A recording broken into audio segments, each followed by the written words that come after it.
মহিলা টোটো চালকের ওপরে এবারে অভব্য আচরণের অভিযোগ উঠল শহর শিলিগুড়িতে। হ্যাঁ, বেশ কিছুদিন থেকেই সোশ্যাল মাধ্যমে এ নিয়ে চর্চা চলছিল বটে।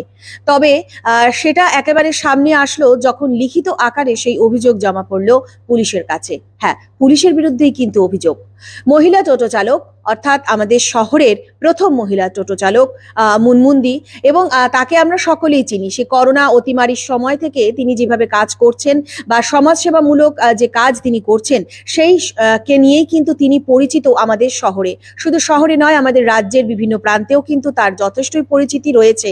তার পাশাপাশি তিনি প্রচুর সুনামও অর্জন করেছেন তার এই কর্মকাণ্ডের মধ্য দিয়ে। তবে এবারে এক পুলিশ কর্মী তার সঙ্গে অভব্য আচরণ করেছে এবং তার গাড়ি ভেঙে দেওয়া হয়েছে, এমনটাই কিন্তু অভিযোগ রয়েছে। তো চলুন একবার আমরা কথা বলে নিই দিদির সঙ্গে যে কি হয়েছিল ঘটনা এবং কোন দিন এই ঘটনা ঘটেছে বা কেনই বা এমন ধরনের ঘটনা সামনে আসলো। তো প্রথমেই বলবো মুনমুন্দি যে প্রথম মানে কখন ঘটেছিল এই ঘটনা, সেটা আগে তুমি আমাদেরকে ব্যাখ্যা করো। প্রথমে নমস্কার জানাই খবর সময়ের চ্যানেলকে, তোমাদেরকে আমার অনেক ভালোবাসা। সবচেয়ে বড় কথাটা হচ্ছে যে আমি সেদিনকে আমি রুগী নিয়ে আমার গাড়িতে যাওয়া আসা করি, এটা সবাই জানে। এবং আমি সেদিনকেও আমার গাড়িতে করে আমি সেই ডায়ালিসিস পেশেন্ট নিয়ে আমি রাত্রি তখন 10:30 থেকে 11:45, 4 সেপ্টেম্বর, সেদিনকে একটা মোমবাতির জমায়েত ছিল, বেশ চারি জায়গায় ভিড় ছিল। কিন্তু আমি যখন আসছি, যখন যাচ্ছি জংশনের দিকে আনতে যাচ্ছি, পেশেন্টটাকে আনতে যাব, তখন কিন্তু সব বড় বড় অফিসাররা সব ছিলেন। সেই সময় কিন্তু সেই জায়গা দিয়েই আমি যাচ্ছিলাম। কেউ বলছে দিদি ভালো আছেন, কেউ বলছে নমস্কার দিদি, এরকম করছে, সবাই চেনে আমাকে। এবার আমি কিন্তু গেলাম নর্থ বেঙ্গল নার্সিংহোমে। কে জানে যে আমার আসার সময় আমাকে সেই সম্মুখীন মুখে পড়তে হবে।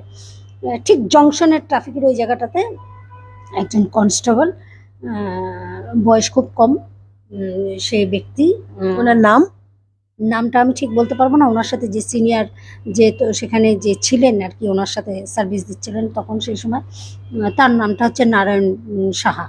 উনি আমাকে চেনে, আমি ওনাকে অনেক দিন ধরেই চিনি, ভালো মানুষ। তা উনি ওই সাইডে ছিল, আমি এই সাইডে ছিলাম, আর এই পুলিশটাও এই সাইডেই ছিল। তখন ওই এসে আমার গাড়িটাকে বলে দাঁড়ান দাঁড়ান দাঁড়ান। তা আমি দাঁড়াবো যে, তখন সেই মুহূর্তে একটা গাড়ি আসছিল, আর আমি দাঁড়াবোটা কোন জায়গায়, বা দিকটাতে ঢালু, পড়ে যাব, পেশেন্ট আছে আমার গাড়িতে, সে আবার ডায়ালিসিস পেশেন্ট, সারা শরীরে চ্যানেল করা, এবার আমাকে দাঁড়াতে হবে, সেই সেফ জায়গায় দাঁড়াতে হবে। এবার গাড়িটা যে আসছে, আমি গাড়িটাকে ওকে আমি বললাম এরকম করতে, ওর না শুনে ও ভাবছে আমি মনে হয় ভেগে চলে যাব। আমার তো ভাগার প্রশ্নই না, আসে না। এবার আমি সাইডে দাঁড়ালাম, এবার ও কি করলো, গাড়িটাকে ধাক্কা দিয়ে যাচ্ছে সমানে। গাড়িটা ধাক্কা দিতে গেলে এবারে বাই চান্স যদি পেশেন্টটা পড়ে যায়, পেশেন্টটার একটা দায়বদ্ধতা কিন্তু আমার আছে, যেহেতু আমি ড্রাইভার। এবার ওই পেশেন্টটাও বিরক্ত ফিল করছে এবং চিৎকার করছে। এবার ওর সামনে দিয়ে এসে ওর যে কর্ডলেসের যে মাথাটা থাকে, কর্ডলেসটা তো বেশ ভারী থাকে, ওই কর্ডলেসের মাথাটা দিয়ে পুরো আস্তে করে হাত দিয়ে যদি চাপা দেয়, তাহলে নিশ্চয়ই অত বড় গ্লাসটা, মহিন্দ্রা গাড়ির গ্লাস কিন্তু ভাঙে না ওরকম ভাবে, ও পুরো দমে বাড়িটা দিচ্ছে, যার জন্য কাজটা আমার ভেঙে গেছে। আর গাড়িতে হাত দেওয়া মানে, ওখানে অন্য আর কোনো পুলিশ কর্মী ছিলেন? একজনই ছিলেন, সেটা হচ্ছে নারায়ণ সাহা। উনি দৌড়ে আসলেন, উনি যতবার ওনাকে বলছে, আমার পরিচয়টা দিচ্ছেন, উনি কিছুতেই মানছেন না, এবং উনি বারে বারে একটাই কথা বলছেন যে বাকি টোটোদের যেমন সরানো হচ্ছে ওনাকে সরাবো না কেন, উনি কোন হোতা, আমাকে বলছে উনি কোন হোতা, যা করেছি বেশ করেছি। তা আমি বলছি তুমি দেখো তো গাড়ির কাজটা এরকম ভাবে ভেঙে দিলে, আমার ভিডিওটাও আছে। কোথায় আমি ভেঙেছি? প্রথমে বললো আমি কোথায় আমি ভেঙেছি, আমি ভাঙিনি, আপনার গাড়ির কাজ ভাঙা ছিল। তা নেহাতি আমার গাড়িতে যে রুগীরা ছিল, লোকরা ছিল, তারা তো সাক্ষী। এবার আমার গাড়িতে যদি কেউ না থাকতো, তাহলে তো আমি ফলসে পড়ে যেতাম। একটা পিছনে ব্যাক না থাকলে পরে তখন সেই জায়গাটা প্রোটেক্ট করাটাও ভীষণ চাপের হয়ে যায়। যারা ছিলেন তারাও হচ্ছে পুলিশ কর্মী, সে ব্যক্তি রিটায়ারমেন্ট, তিনিও ভীষণ ক্ষিপ্ত।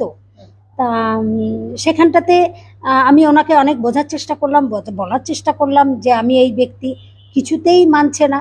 উনি ওই নারায়ণ সাহা উনি বলে যাচ্ছেন ওনাকে এরকম করাটা ঠিক নেই, তুমি চিনতে পারছো না, উনি এরকম ওনার কথাও মানছে না। এবার উনি আমাকে, ওই নারায়ণ সাহা আমাকে ভীষণ ওনার হয়ে ক্ষমা চেলেন যে উনি যা করেছে ভুল করেছে, আমি ক্ষমা চাচ্ছি, আমাকে তো আপনি চেনেন আমার ভালোভাবে, আপনার গাড়ির যা টাকা লাগে আমি আপনাকে দিব।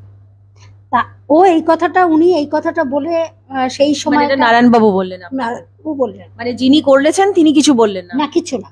এবার তার নাম আপনি জানতে পেরেছেন? না, আমি নাম জানতে পারিনি। এবার নারায়ণ সাহা আমাকে এই কথাটা বললেন, নারায়ণ সাহা স্যার, যে আপনি চলে যান, যা টাকা লাগবে আপনার গাড়ির গ্লাসটা লাগিয়ে নেন, আমি গ্লাসের টাকাটা দেব। একবার শুধু আমি কথা কাটবো, যে অভিযোগটা যেটা জমা হয়েছে, লিখিত অভিযোগটা একবার যদি আমাদেরকে দেখাও তুমি, যে এই যে লিখিত অভিযোগটা তুমি করেছো, এটা কবে করেছো তুমি লিখিত অভিযোগ? 7 তারিখে। 7 তারিখে করেছো। তো এই যে অভিযোগটা আমি একবার দেখাবো, একটা এফআইআর করা হয়েছে। তো এই এফআইআরটা তুমি কার নামে করেছো? আমি এই এফআইআরটা আমি ওই ব্যক্তির নামই করেছি, যেহেতু নারায়ণ সাহা ওখানে ছিলেন, পুরো ঘটনাটা উনি দেখেছেন, এর মধ্যে নারায়ণ সাহার নামটাও আছে, এবং ওনাকে ডাকলেই হয়তো ওনার কাছ থেকে শুনলেই ওই ব্যক্তির নামটা জানতে পারবেন। কিন্তু আমার আসল উদ্দেশ্য ওই কনস্টেবল, যেহেতু আমি নামটা জানি না, আর নামটা পুলিশ মহল থেকে কেউ দিচ্ছেও না, এটা দেয়ও না। আচ্ছা, এটা কেউ দেয় না। বারবার ওই জন্যই জিজ্ঞাসা করছি, এখনো পর্যন্ত জানতে পারোনি এটা কেমন করে সম্ভব? আমি নামটা পাইনি, আর পুলিশদের সাথে আমার সম্পর্কটা ভীষণ ভালো, আর আমিও চাচ্ছি না যে ওর জন্য বাকি লোকদের সাথে আমার সম্পর্কটা নষ্ট হয়ে যাক এর নামটার জন্য। আমি চিন্তা করলাম যে এই জায়গাটাতে আছে, সেই ফ্রন্টে যখন আমার এই কর্মকাণ্ড হচ্ছিল, যখন সেই সময় সেই রাতে ঘটনাটা পুরোটা উনি দেখেছেন, উনি জানেন ঘটনাটা, তা কাজেই ওনার নামটা আমি এই জন্যই নিলাম যে ওনাকে জিজ্ঞাসা করলে উনি বলে দিতে পারবে সেদিনকার ঘটনাটা, এবং আমার গাড়িতে যারা ছিলেন তারাও আছেন, তাদের নামটাও নামা আছে, তাদেরকেও জিজ্ঞাসা করলে পেয়ে যাবেন যে কি হয়েছিল সেদিনকের রাত্রিটা। এটা 1 নম্বর গেল। আমি সেই সময় আমি গাড়িতে করে আমি প্যাসেঞ্জারটাকে, রুগীটা তো অসুস্থ, আমি সেই সময় রুগীটাকে নিয়ে চলে গেলাম। আমি বুঝতে পারলাম যে টাকাটা বড় ব্যাপার না, সেই সময় আমাকে চলে যাওয়াটা আমার সবচেয়ে ভালো, কেননা ওখানে বিশাল বড় একটা বেশ ইয়ে হয়ে গেল, জমায়েত হয়ে গেল। আমি ওই জায়গাটার থেকে সরে গিয়ে আমি বাড়ি চলে গেলাম, এবং সকালটা দেখলাম, দুপুরটা দেখলাম, আমি দেখলাম আমি এই গ্লাসটা ফেটে গেছে, এরকম ভাবে তো চলা যায় না, গ্লাসটা চেঞ্জ করতে হবে। তা উনি তো বলেছে লাগিয়ে নিতে, কিন্তু গ্লাসের দাম 6000 টাকা, মাহিন্দ্রা গাড়ির গ্লাস দাম বেশি। এবার আমি চিন্তা করলাম আমি আবার একটু যাই ট্রাফিকে। আমি আবার পরের দিন বিকালবেলা, 4 তারিখে হয়েছে, 5 তারিখে আমি গেলাম বিকালবেলা, গিয়ে মানে ওই জংশন ট্রাফিকে ওখানে নারায়ণ সাহা বসেছিল, আমি নারায়ণ সাহার কাছে গেছিলাম। নারায়ণ সাহার কাছে আমি গিয়ে বললাম আপনি যে গ্লাসটা লাগিয়ে দেবেন, এই গ্লাসটার দাম হচ্ছে 6000 টাকা, আপনি মহিন্দ্রা কোম্পানির শোরুমের নাম্বারটা নিন। আমি নাম্বারটাও দিয়ে দিলাম, উনি নিতে চাচ্ছিল না, আমি না নাম্বারটা নিন, আপনি জানতে পারবেন। আমি হয়তো এই কথাটা আমি উচ্চবাচ্চা করলাম, আপনি দিলেন কি আমি নিলাম সেটা পরের ব্যাপার, কিন্তু দামটা বলে ফেলেছি। আপনি হয়তো ভাবতে পারেন দিদি হয়তো মিথ্যা কথা বলছে, বা এটা কামানোর একটা রাস্তা, এই জন্য নাম্বারটা আমি দিয়ে দিয়েছি, ওনাকে নিয়েছে নাম্বারটা পরে। এবার কিছুক্ষণ পরে উনি আমাকে বললেন যে আপনি দাঁড়ান, ওনার সাথে একটু কথা বলে যান, দুজন মিলে মিউচুয়ালের একটা ব্যাপার। আমি চিন্তা করলাম, আমি ভেবেছিলাম যে মিউচুয়ালটা উনি, মানে আপনি তারপরে ওর সাথে কথা বললে, মানে ওই যে যে যে ঘটনাগুলো ঘটিয়েছে, হ্যাঁ, সেই কনস্টেবলকে উনি নারায়ণ সাহা ডাক দিল, আসলেন। আসার পরে তার উদ্ধতা, প্রতিটা কথা মিথ্যা কথা, যে আপনি বলেননি পেশেন্ট আছে, তারপরে আমি গাড়িটা মারিনি, গাড়ি ধাক্কা দিইনি। মানে ওই পুলিশ কর্মী সঙ্গে সামনে এসেছে? হ্যাঁ। তো তার সাথে ব্যাচে তার নাম লেখা ছিল না? না, সিভিল ড্রেসে ছিল, তখনও ড্রেস পরে ছিল না, তো সিভিল ড্রেসে ছিল। আর সেই ঘটনার দিনকে আমি ঘটনার দিন তো আমি মিস্টেক, হ্যাঁ ড্রেস পরে ছিল, আমি ওটা মিস্টেক করে গেছি। আচ্ছা, নামটা দেখা আমি ভীষণ উদ্ধত হয়ে গেছি, কেননা গাড়িটা আমার সন্তানের মতন, সেই গাড়িটাকে আঘাত পড়েছে, ওই গাড়ির আঘাতটা আমার গায়েই আঘাত পড়েছে।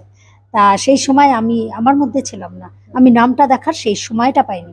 তা আমি ওখানে বসে আছি, আমি ভাবলাম আসলে পরে নামটা দেখবো, তা তখনও সেটা হয়নি, কেননা সে সিভিল ড্রেসে ছিল। তা সে চালাকি করেই সেই সিভিল ড্রেসেই ছিল, এবং ডাকছে যখন, বা ড্রেস ছিল, ড্রেসটা খুলে জিজ্ঞাসা করলেন না যে আপনার নামটা কি? না, নামটা বলবেন, আপনাকে বলার আমি বাধ্য নেই। আচ্ছা, নামটা, জিজ্ঞাসা করেছিলেন হ্যাঁ, নামটা কি? নামটা বলার, আপনাকে বলার আমার বাধ্য নেই। তারপরে ওনার সাথে তখন ওখানে ওই জায়গাটাতে আমার বচসা হয়ে যায় ওনার সাথে, আমার সাথে দু একটা কথা, আমি প্রতিটা কথা মিথ্যা কথা বলা হচ্ছে। আমার গাড়িতে লোক ছিল, তা তারাও বলবে কি হয়েছে না হয়েছে। আমাকে বললো চেয়ারের থেকে উঠে আপনি যা পারেন তাই করে নেন। তা আমি ওই নারায়ণ সাহা স্যারকে বললাম, কি হচ্ছে এগুলো, এগুলো কি বলছে? ও ড্রেসটার জন্য এত অহংকার? একজন সিনিয়র ব্যক্তিকে এরকম ভাবে কথাবার্তা বলবে? যা পারেন করে নেন, এগুলো কোন ধরনের কথাবার্তা?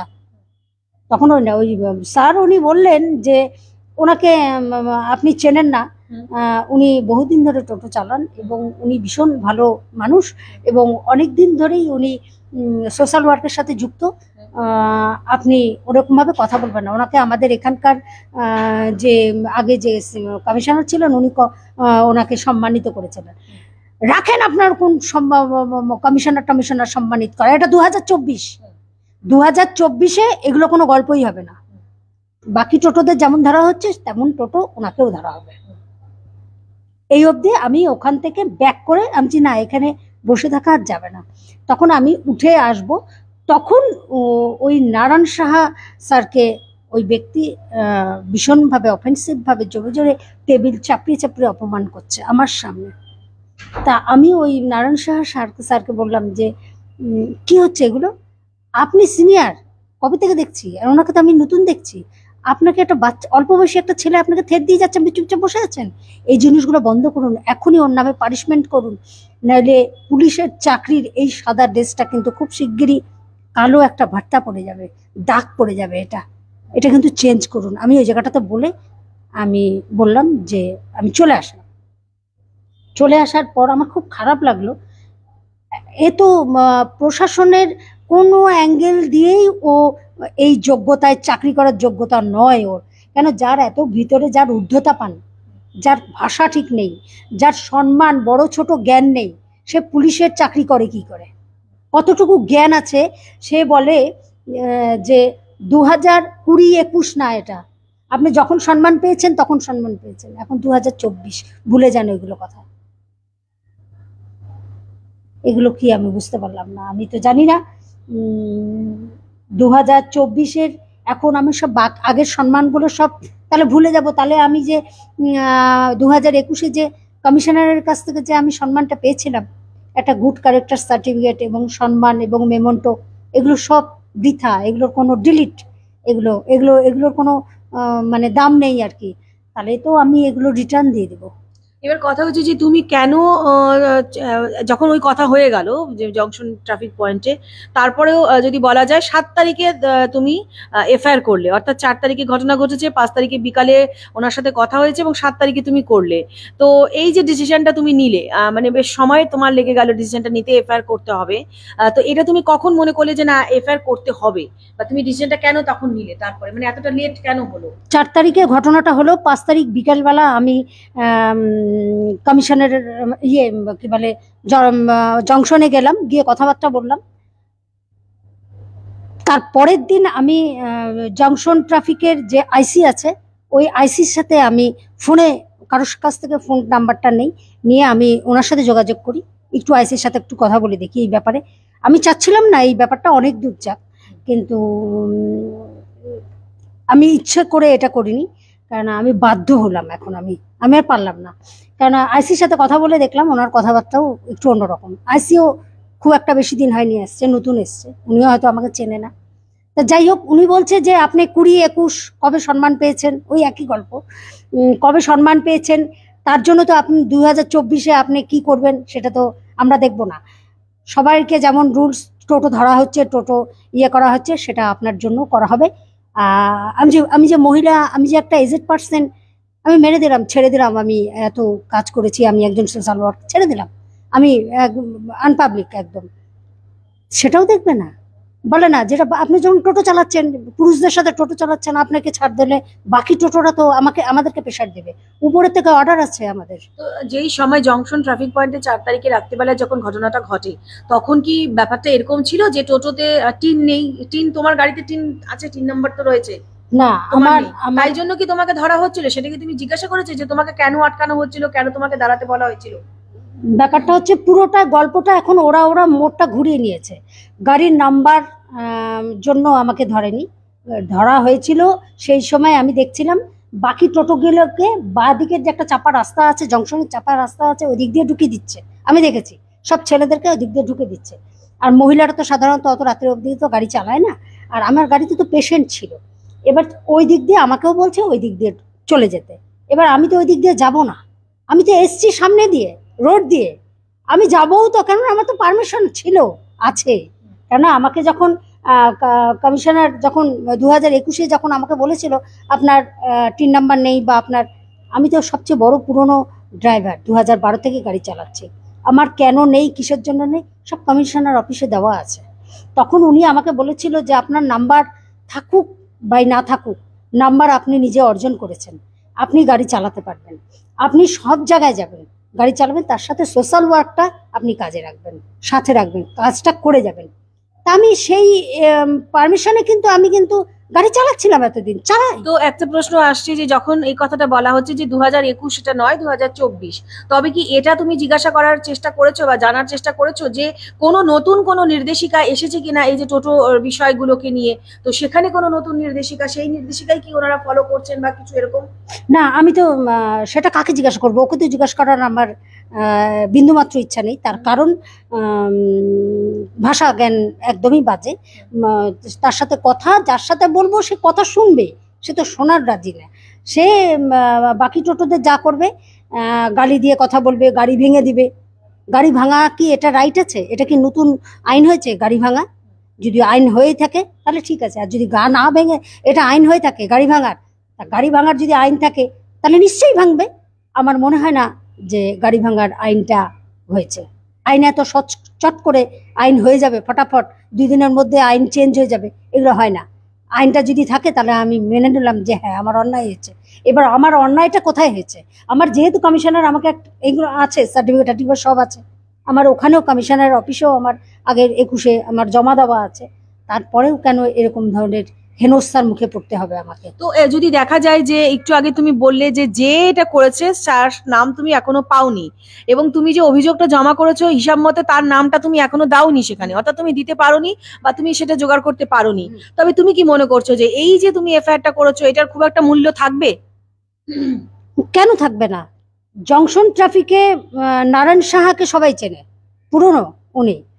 আর এখানে নাম দেওয়া আছে, নাম ওনার দেওয়া আছে। আর সেই সময় সেই ফ্রন্টে তো উনি ছিলেন, উনি পুরো ঘটনাটা জানে, ভিডিও আছে আমার কাছে। উনি যদি অস্বীকারও করে, আমার কাছে ভিডিওটা আছে। আমি এখনো ছাড়িনি, পোস্ট করিনি। এই জন্যই পোস্ট করিনি, আমি বিচার দেখব কতদূর কি হয়। তো এফআইআর করার পরে পুলিশের পক্ষ থেকে কি বলা হলো? না আমি দিয়েছি, আমি এখনো আমাকে ডাকেনি, ডাকবে বলেছে। তা ডাকার পর নিশ্চয়ই আমি যাব। আর যেভাবে এটা কমপ্লেনটা লেখা আছে, আশা করি আমি আশাবাদী যে আমি এই বিচারটা পাবো। আর বিচারটা যদি না পাই, আর আমাকে জানতে হবে যে আমার গাড়িতে নাম্বার নেই, আমি সমাজের জন্য কাজ করি,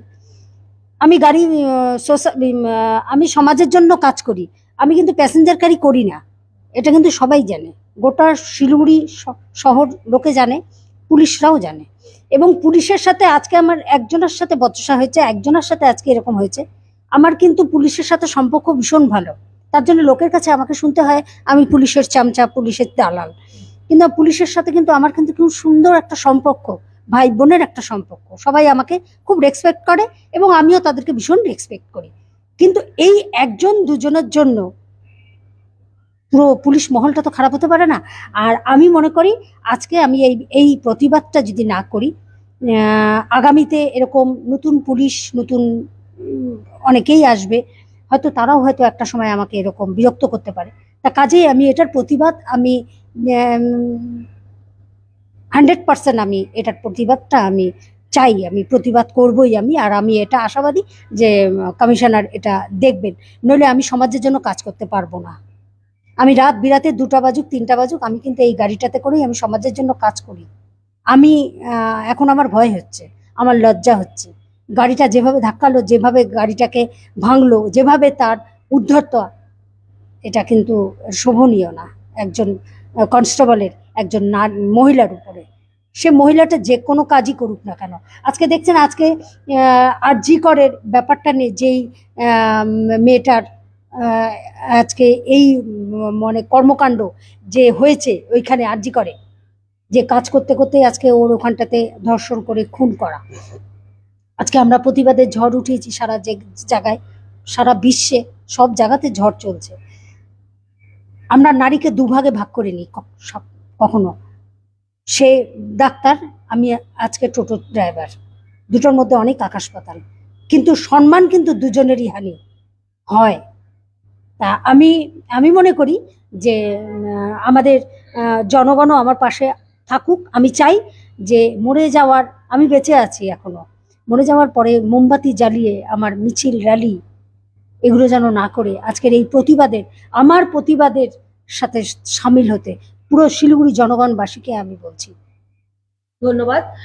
কথা বলে নিলাম আমরা মুনমুনদির সঙ্গে, এবং কি ঘটনাটা ঘটেছিল 4 তারিখে সেটাও জানলাম, যেটা সোশ্যাল মাধ্যমে ইতিমধ্যে অনেকেই হয়তো শুনেছেন বা দেখেছেন। তবে গত 7 তারিখে যে অভিযোগ দায়ের করা হয়েছে এবং যেই অভিযোগের পরিপ্রেক্ষিতে আজ আমরা তার কথা আজ শুনলাম এবং আমরা সংবাদ মাধ্যমের মাধ্যমে সকলের কাছে তুলে ধরলাম। যদিও মুনমুনদি কিন্তু এ ব্যাপারে যথেষ্টই আশাবাদী রয়েছেন, কারণ তিনি মনে করেন যে কখনোই আইনের ঊর্ধ্বে কোনো কিছুই নয়, এবং যেটা ঘটেছে সেটা আরো অন্য কারোর সঙ্গে হতে পারে, অন্য পেশার সঙ্গে যুক্ত থাকা মানুষের সঙ্গে হতে পারে, এবং সেটা শহরে কখনোই সমীচীন নয়, এমনটাই কিন্তু তার বক্তব্য। এখন দেখা যাক প্রশাসন এদিকে কি পদক্ষেপ গ্রহণ করছে। অবশ্যই সেই অপেক্ষায় আমরা সকলেই রইলাম। ধন্যবাদ।